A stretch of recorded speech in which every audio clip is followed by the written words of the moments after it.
ขอให้ทุกคนรักกันอย่าได้มีสงครามอย่าได้มีการฆ่าฟันกันอย่าได้มีการเบียดเบียนกันมีสงครามที่ไหนก็มีความวุ่นวายมีความทุกข์เด็กเล็กเด็กน้อยตาสีตาสาพ่อแก่แม่เฒ่า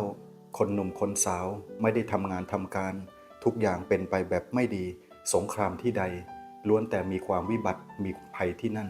ขออย่าได้เกิดสงครามขอทุกคนรักกันขอให้ทุกคนเมตตากันขอคุณพระพุทธพระธรรมพระสงฆ์จงสถิตอยู่ในใจของคนที่คิดจะทะเลาะกันขอจงเปลี่ยนจิตเปลี่ยนใจให้เป็นมิตรซึ่งกันและกัน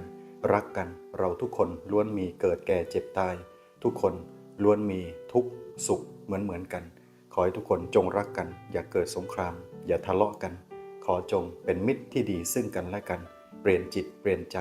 เปลี่ยนชีวิตเปลี่ยนจากทุกข์มาเป็นสุขให้เปลี่ยนใจจากร้ายให้กลายเป็นดีอายุวันโนสุขังพลังเทอญ